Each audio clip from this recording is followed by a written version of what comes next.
You are listening to Stories from Real Life, a podcast by engaging storytellers for engaged story listeners. Here's your host, author and journalist, Melvin E. Edwards.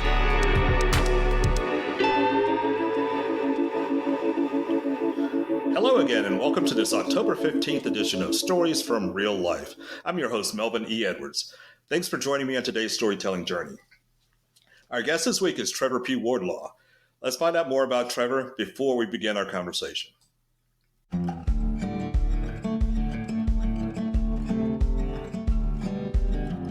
On today's episode of Stories from Real Life with Melvin E. Edwards, our guest this week is Trevor P. Wardlaw, a descendant of Elder John Parker, a victim of the 1836 Fort Parker massacre in Limestone County, Texas, and a cousin to Quanah Parker, the last Comanche Chief.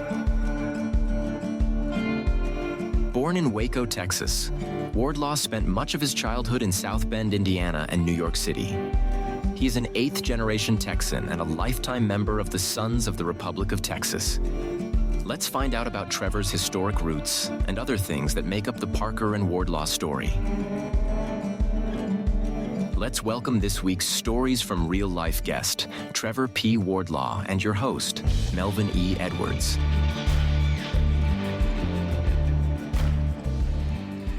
Good morning, Trevor. Welcome to this week's storytelling journey. Good morning, sir. Nice to see you. Good to see you. So you and I know each other because of one unique connection. We're both members of the Sons of the Republic of Texas. That's correct. Which means we can trace our direct ancestry to the Texas nation that existed from 1836 to 1845. And I happen to be one of the very few Black members of that organization. So you're an eighth generation Texan. How were you able to trace your lineage back that far? Well, on my end, fortunately, I'm one of the descendants of the Parker family from Texas. And there are lots of books have been written about them, lots of articles about them. Of course, the Fort Parker massacre of 1836 is very well known. And so actually it's kind of an easy route for me to get to that point of applying to the Sons of the Republic of Texas and qualifying as such. All right, so it is paramount for members to be able to prove they are direct descendants who had a descendant back then. So here's a different perspective on this question for you. What kind of ancestor do you think you'll be to your descendants? Oh, well, gosh. I guess I hope they just know me as a gentleman, someone who loved Texas, someone who provided for their family, and ran a good business, and always remained a very ethical man. That's the way I like for them to know me. Is that how you see yourself? Most of the time. I could always work harder. I could always be a better husband, always be a better parent to my three kids.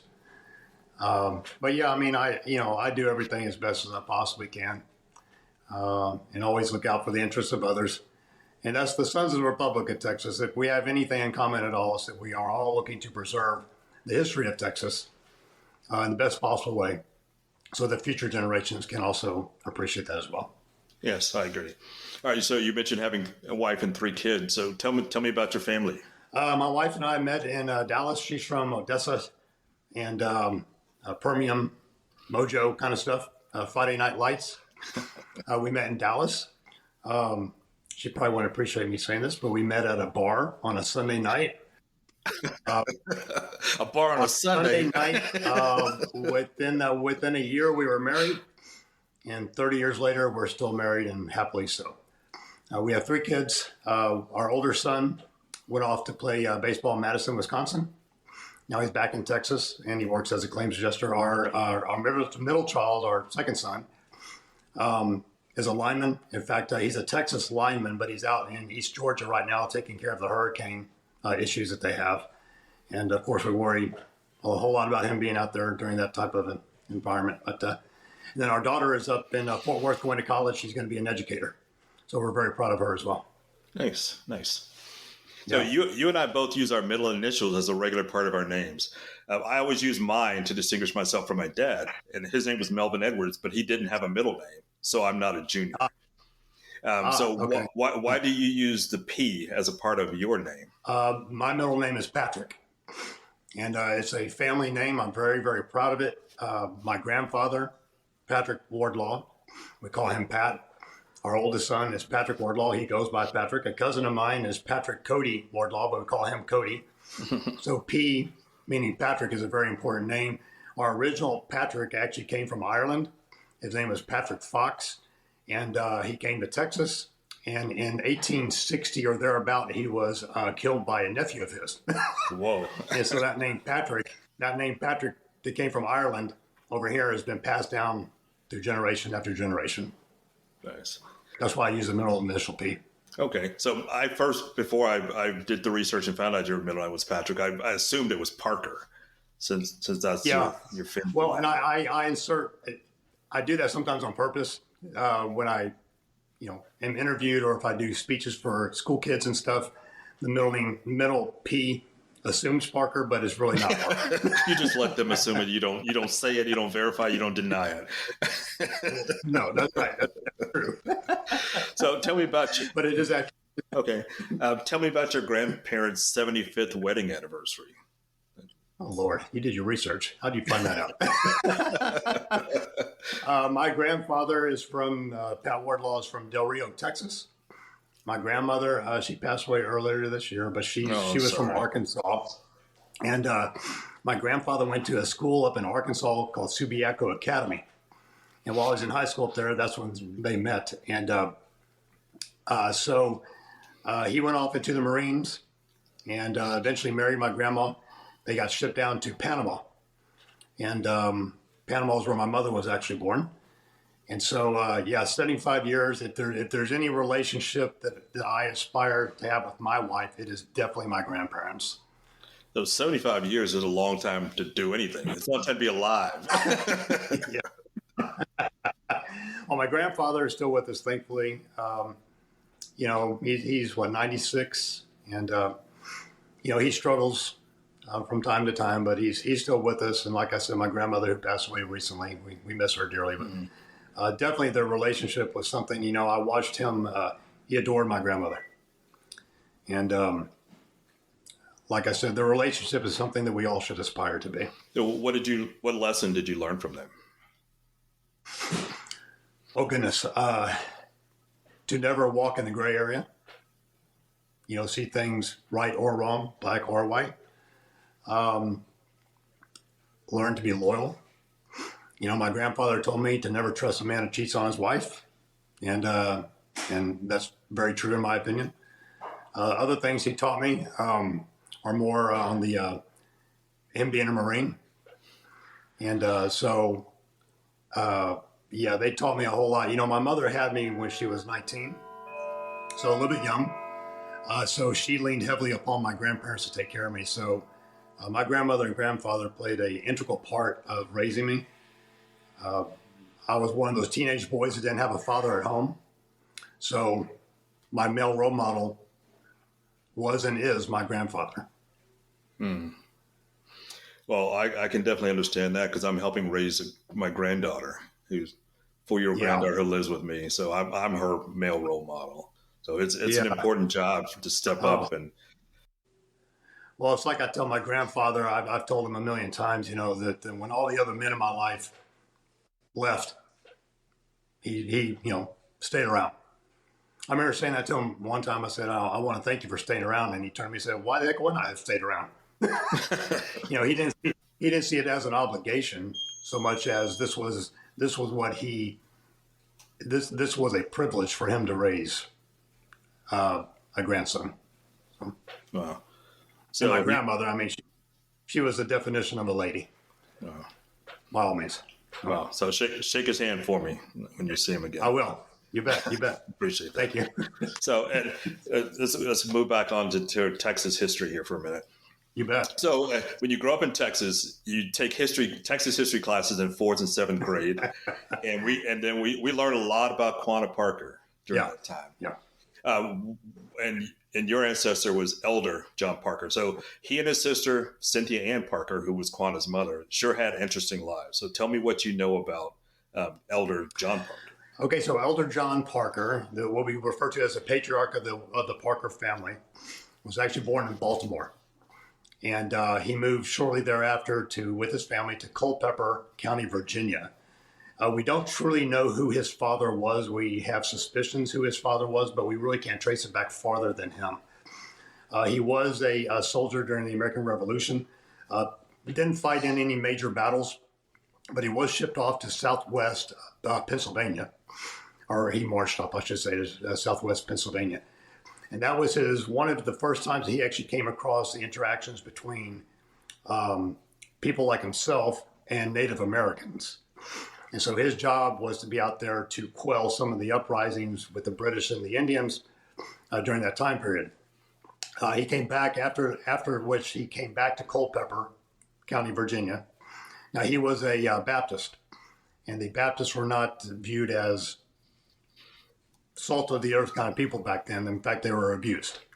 So shortly thereafter, the revolution, they moved to Georgia. And this is where the whole story really starts, in my opinion, with the Parker family. He had a very accommodating federal government. It was slowly but surely pushing people west. And the Parkers were some of those families. So at times they did encroach upon Native American lands, but they also tried to stay within the lawful jurisdictions of property owned by the federal government. And they were there in Georgia for a good period of time, then Tennessee. Tennessee is when they started having squabbles with other religions, like the Methodists in particular. And then after Tennessee, they moved to Illinois, and from Illinois down to Texas. And so that was John Parker. We refer to him as, there's so many John Parkers, Daniel Parkers, we try to differentiate them. We call him Elder John Parker. Okay. It's elder, not identifying his age, right, but identifying his position within the religion. Okay. So it's interesting that your first Texas ancestor that you with this one was born in Maryland, which is also the case for me. Yeah. My first Texas ancestor was born near DC, but on the Maryland side of the line. Was that in Edwards, or what was his name? No, his name was Isaac Blayton, and he was born in Bladensburg, Maryland. He was enslaved and was brought to Texas. Sure. Oh, wow. Very interesting. Yeah. Yeah. All right. So why was Quanah the last Comanche chief?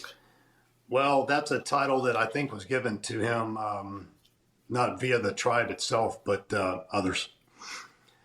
You think about Quanah. Quanah represented the union of this western expansion and the Comanche that had already made their way and dominated what we now call Texas. And he represented that union because his mother, Cynthia Ann Parker, was a little girl. She was one of the people taken from Fort Parker in 1836. And she married Peta Nakona, and they had 3 children, one of whom being Quanah. By the time Quanah was an adult, he had no family other than that of himself, his wives, and his children. Because his father had died, his younger brother had died, his sister had died, and Cynthia Ann Parker, his mom, she had died also. So he saw a certain direction for the Comanche, and he was a holdout. When all of the Native Americans were moving into reservations, he held out. He held out the longest, and he caused problems for the U.S. military. And so it's an honor designated. I think the title is an honor to call him the last Comanche chief because he did so much for his Comanche people. He was a bridge between them and the United States. Okay. So just you personally, do you prefer the term American Indian, Indigenous, or Native American? I prefer Native American, but it seems we're in a very politically charged environment nowadays. So sometimes I say it wrong. Maybe there's a new way of saying it. I will at times use the word Indians just because I know that people understand that term, and so I'll use that in certain conversations. I personally prefer Native American, I know that indigenous people is often used as well. It doesn't roll off the tongue as well. Exactly. Yeah, it's interesting to me that when I lived in Annapolis for years, all those Smithsonian museums in D.C., including the Museum of the American Indian, right? They just did a survey of various tribes, and the majority chose American Indian as the name they wanted to represent them for the museum. And I so I'm in good company. Yes, I figure if they wanted to be called that, that's what I will call them. Yes, so that's generally the term I use. Yes, sir. All right. So for people outside of Texas, what is the significance of the Alamo, and what are some of the recent changes proposed to the Alamo Plaza? Well, the Alamo represents the tenacity of Texians, now known as Texans. And, as you know, being a member of the SRT, every year we celebrate, I guess maybe celebrate's the wrong word, but we're down there honoring the men who died that day in 1836. And so it represents a turning point for Texians, where they no longer were going to tolerate the tyranny of the Mexican government. And as far as changes are concerned, I know some people don't care much for it, others do, and I'm assuming you're referring to the renovations that they're doing and around the Alamo and stuff like that. Yeah, I don't really have a dog in that fight, if you will. I mean, I'm neither here nor there. I like progress. I like new stuff. As long as we retain the historical value of the Alamo, I'll be good. Okay. So we'll just leave it there then. We don't want to cause any controversy unnecessarily. Okay. It's a little bit. Yes, it's a whole lot sticky. All right, so let's come back to you. So you've been an investment advisor since 1997, and you've written several books. So you credit your Jesuit education for promoting your interest in writing and finance. So what was their influence on you? Oh, the nuns in my life, they played an integral part of my education. Sister Bridget, a high school teacher of mine, when I would misbehave or I wasn't acting right, she would call me into her room, just be the two of us. And it wasn't necessarily punishment, but she would sit me down and make me write something, just write something, write a page of something. And it seemed to calm me down. And she would tell me that, fighting others is not the answer. Conflict is not the answer. Peace is the answer. And she was a phenomenal teacher, but she was just one of many. All of my Catholic education, my Jesuit education, all of those people helped promote, like you just said, the interest of mine in writing, which I still do to this day. In fact, I've been writing for years, a Parker manuscript, but there's so many rabbit holes. It's nearly impossible to kind of focus on one thing with the Parker family. As far as finance is concerned, so I did live a part of my life in New York City. And so, my math teachers and all these people at the St. Ignatius Loyola in New York, they really pressed upon me, you need to know numbers. I think in their mind, if a man or a woman knows numbers, you can control your destiny. And of course, living in New York, seeing all the stockbrokers walk around in their $2,000 suits or their nice ties, as a young boy, very impressionable. I can imagine. All right, so tell me about your books. I know you've written several books, so tell me something about each one of them and why you chose to write them. Oh, sure. I appreciate that. So Sires and Sons is a book about the 22nd Texas Infantry. They were a regiment out of East Texas that didn't fight in some of the more popular battles, but they fought up through Arkansas and Louisiana. I wrote that book primarily because a lot of my ancestors were in that regiment, and I just got involved in that. So that's why I wrote that particular book. In fact, that show Lincoln? Mm-hmm. The movie Lincoln that was written, that was made, 10 years ago probably? Yeah, 10, 12 years ago. Or something like that. the opening scene is the Battle of Jenkins Ferries, and you see all these guys fighting in mud up to their knees. One of the main regiments in that particular battle was my 22nd Texas Infantry. And so that's why I wrote about them. And then the opinionated Texan speaks for herself. It's really just a collection of, I'm kind of nerdy in this sense. What I like to do at night is I like to read over old speeches given by old politicians. And I started seeing a lot of what these old politicians from the late 1800s, early 1900s, it applies to today. You know, whether it be border issues, federal government issues, financial issues, race issues, all these things. I thought, wow, these guys and girls, they were dealing with this way back then too. And so all I did was I just collected a whole bunch of statements from these people, and I put it into the Opinionated Texan. Interesting. So Slaves and Overseers, the book I wrote, is a much smaller book. And that too is really a collection of short stories about the interaction of slaves and their overseers. And in many, many cases, there's this weird relationship between the two. And in a lot of cases, it ends up in violence or some type of issue. And so I wrote that. There's really no rhyme or reason why I wrote that one. I just enjoyed reading those stories in the sense of there's more to it than just an overseer who directs his slave to work in the fields. There were actual relationships there. Now, they were polluted relationships in most cases, but they were. So that's why I wrote that particular book. Yeah. So did you learn something from that one that you didn't expect to learn? Oh yeah. Yeah.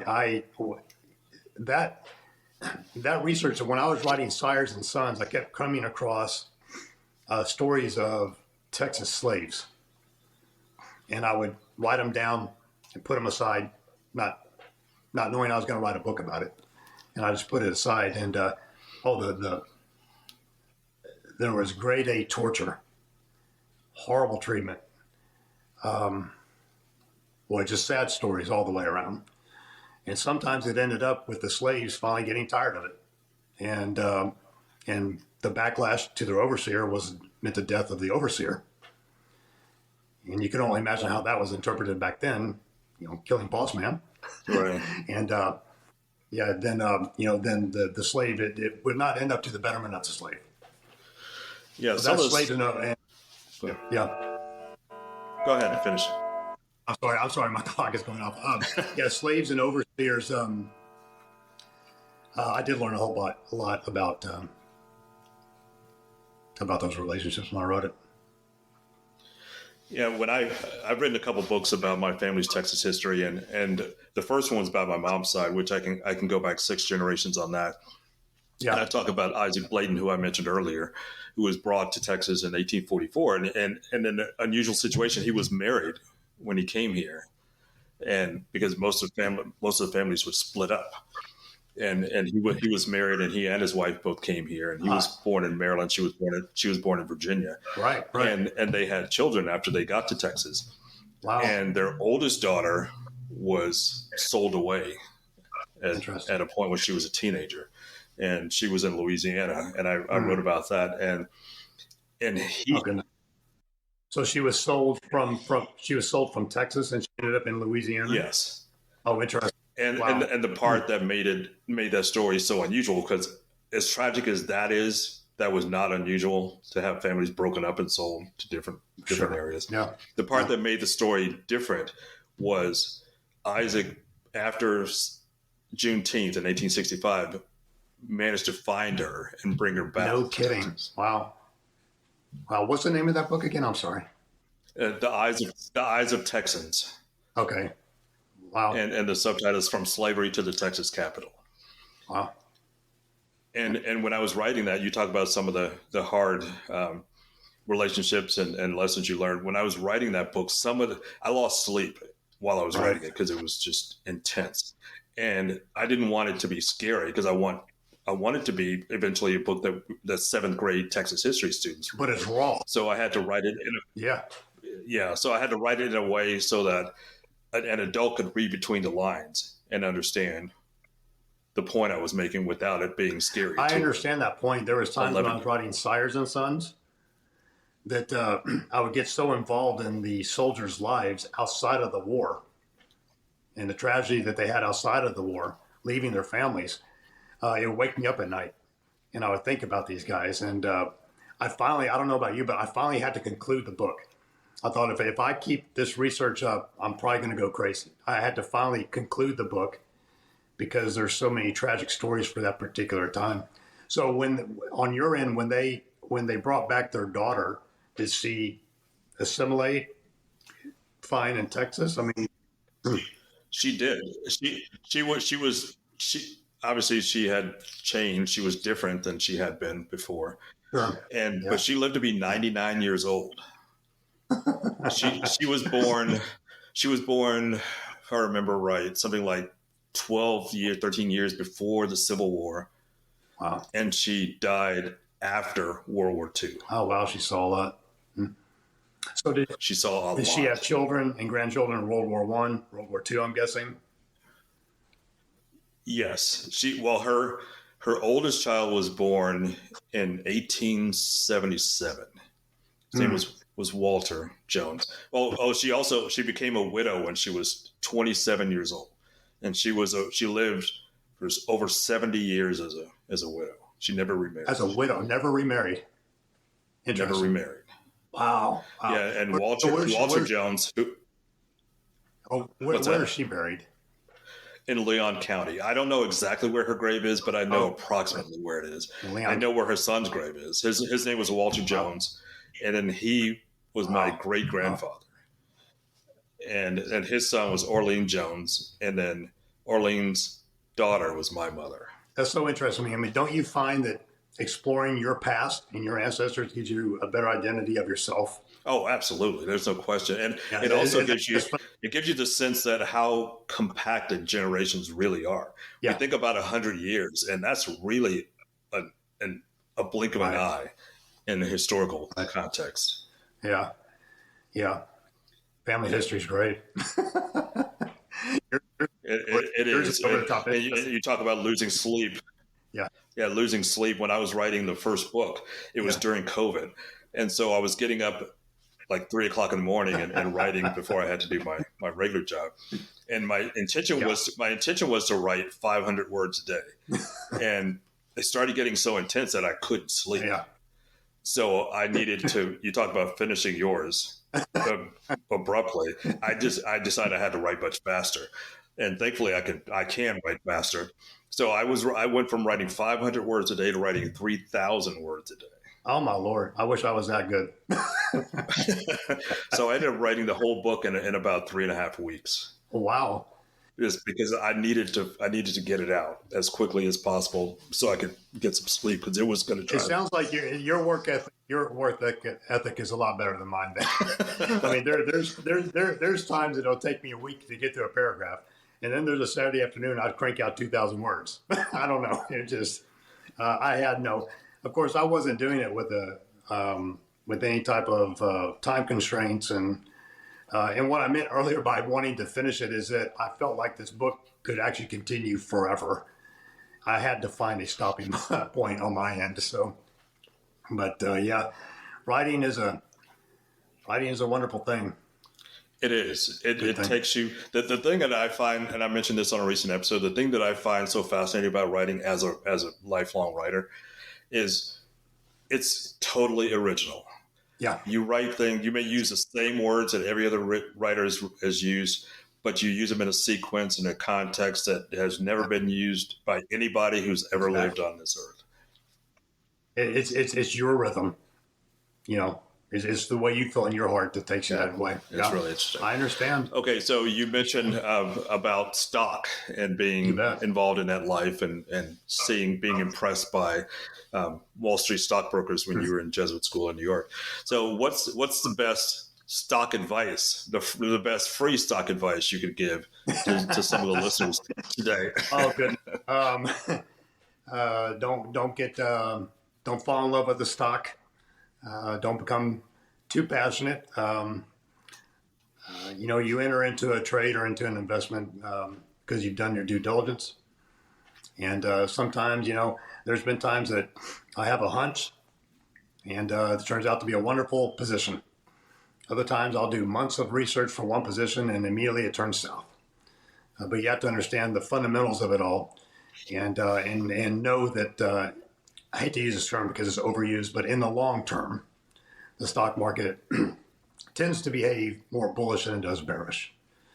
So it's as far as offering specific stock advice, obviously I can't do that, but I think I would love to have had the opportunity to visit with me as an 18-year-old and say, hey, put $50 a month into whatever investment and just let it ride and don't ever touch it. Not even for emergency money. Don't ever touch it. Because I think if the young people nowadays would just start that, $50, $100 a month, when you're 50, you'll have $1 million. And, and it's, granted, if the stock market, the rule of 72, don't you? Do you I'm sure I've heard it. So real quick, the rule of 72 gives you an idea of how long it takes you to double money. So 72 is the number you use. 12 goes into 72. 12 years goes into 72 6 times. Okay. So in 12 years, you need a 6% interest per year to double that money. Reverse that. Use 72 once again. If you have 6 years, 6 years goes into 72, 12. You need a 12% return to double that money in 6 years. So this is what I tried to impress upon the younger people. If you find investments that can make 12% per year, which is sometimes very difficult, the rule of 72 will give you an idea of how long it takes you to double that money. And compound interest, as we would call it sometimes. So specific stock advice, I can't offer that. But as far as the younger people especially are concerned, I would put as much money as you possibly can. So like Forrest Gump did with Apple stock. I don't know if you remember that scene from the movie. Oh yeah, that's right. I forgot about that. That's true. Yeah. Apple is nearly impossible to avoid. Apple is in, seems like every other exchange traded fund. It's in every single mutual fund. People own it individually. Apple stock, yes, that pretty much everyone I think has Apple stock in some form or fashion nowadays, including Forrest Gump. my financial investor, Forrest Gump. I need to have a sign to put that behind me. Follow Forrest. Yes. So another thing that you've been passionate about throughout your life has been martial arts, as well as rugby. So yep. What influenced those interests? Well, as far as martial arts is concerned, like I said earlier, I was raised as a teenager in an environment where I didn't have a dad at home, and I think at times I became a little bit restless, and my mother saw that. So my mother put me as a young teenager into martial arts, Shotokan karate, and I loved it. I fit there, and then I spent about 10 years away from martial arts, and I played rugby. I don't know what I was trying to prove to whom, but I enjoyed rugby as well. So it's a brotherhood, rugby is, and so we had fun. In fact, you're down in San Antonio, near San Antonio. We played a lot of tournaments down in San Antonio, a whole lot. And I played for a team called Dallas Our Gang. They're no longer around, but Dallas Our Gang, we played. Half of us were from America, and the other half were actually Irishmen. And the Irishmen, they know their rugby the way you and I know American baseball. They know that sport. They're not the most athletic people in the world, but they could play it a whole lot better than the fast big guy. Rugby, that is. And so I enjoy playing rugby, but it doesn't have much of a shelf life. It's for the younger men, and so injuries occur all the time. On my end, it was my shoulder. And so people just get hurt. Then I went back to martial arts.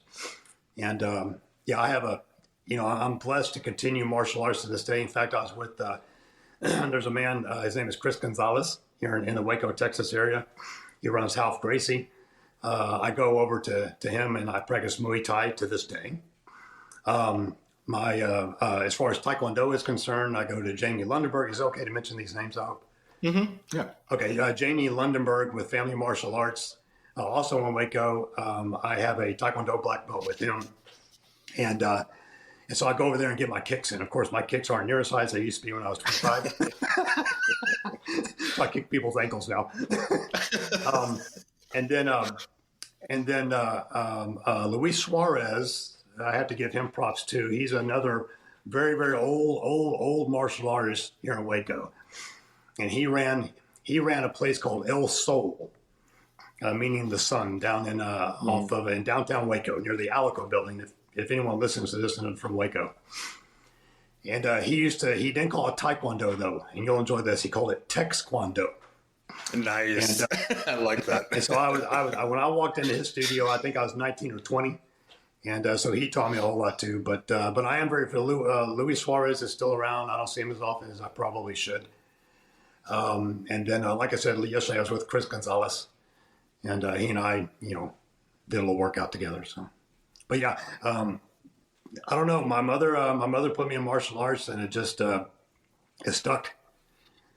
So just enjoy it. Good. Hey, you mentioned how risky rugby is for your health. I think about when I was in college. For a year, I had a roommate. I played baseball, and my roommate played rugby. Oh, nice. And he went to his first tournament one weekend. I'll never forget this, even though this was 35 years ago. He went to a tournament. Excuse me, more than 35 years ago. Anyway, he went to a tournament, came years? Back. He had a 40. Yeah. He had a fractured jaw. Fractured ribs and dislocated shoulder. From a weekend. From one that's weekend. What happens. In fact, when I first met my wife, I had a black eye. I had on my straw hat, and I had a black eye. And of course, it was a calling card for us. It's a way we tried to impress the women. And she asked me if this was a birthmark or if it had a black she eye. She wasn't impressed. And she wasn't impressed. I'm still trying to impress her. No, it was a black eye, and I told her I play rugby. Why don't you come out and watch me play rugby? But I had a black eye. But those injuries are very common. Shoulders all the time. Now the jaw thing sounds a little bit unusual. He must have been a scrummy, if I had to guess. Was he a big guy, your roommate? What?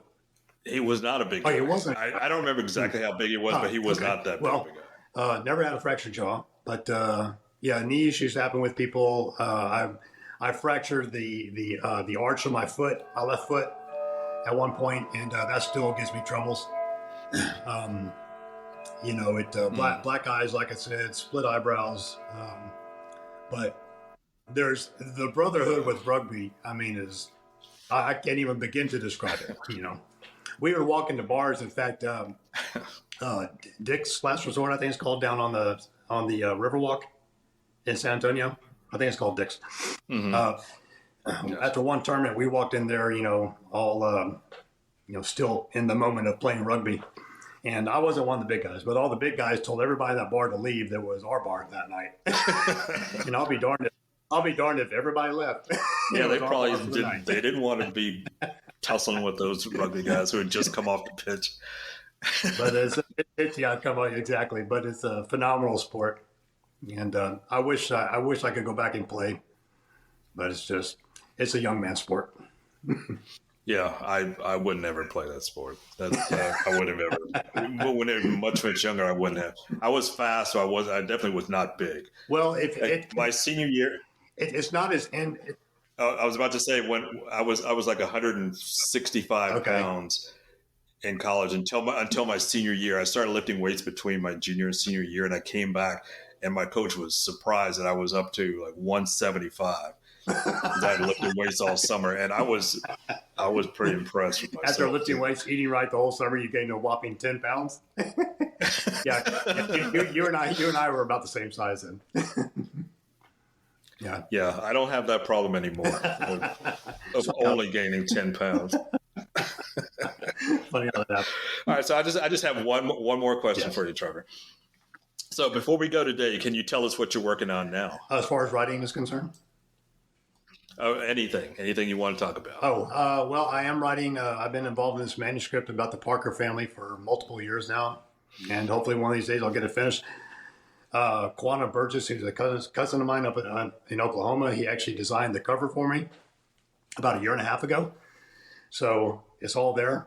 I just need to stop being lazy on my end and wrap things up.